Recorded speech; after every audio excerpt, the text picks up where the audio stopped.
Political news, sports news, crime news કે તમારા રાજ્યના સમાચાર, તમારા શહેર, તમારી આસપાસ બનતા ભ્રષ્ટાચાર, હવે દરેક ખબર પર રહેશે અમારી નજર.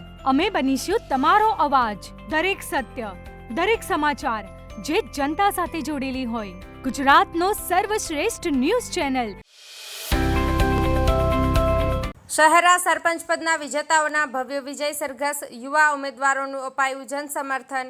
પંચમહાલ જિલ્લામાં આજે ગ્રામ પંચાયતની ચૂંટણીની મતગણતરી ચુસ્ત પોલીસ બંદોબસ્ત વચ્ચે શાંતિપૂર્ણ રીતે યોજાઈ હતી. શહેરા તાલુકાના કાકરી મોડેલ સ્કૂલ ખાતે મતગણતરી પ્રારંભ થતાં જ સ્થાનિક મતગણતરી કેન્દ્રો પર ઉન્માદભર્યો માહોલ જોવા મળ્યો હતો.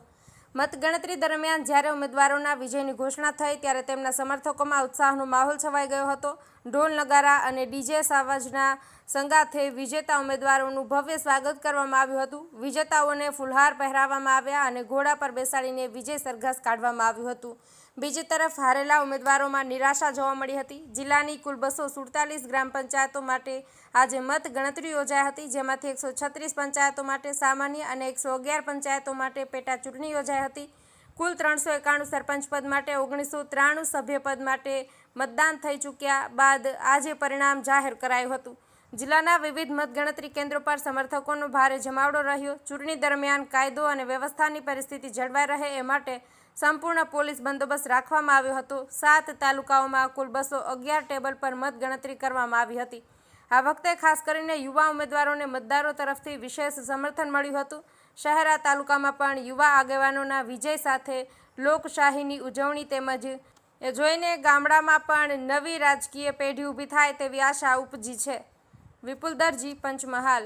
ગ્રામ પંચાયત ચૂંટણી 2025ની અંદર ખોડા ગ્રામ પંચાયતમાં હું પોતે પગી કાળુભાઈ નાનાભાઈ અને સરપંચની ઉમેદવારી મારા ધર્મપત્ની પગી ગજરાબેન કાળુભાઈ 664 મતની જંગી બહુમતી લીડથી આજરોજ અહીંયા વિજેતા થયા છે.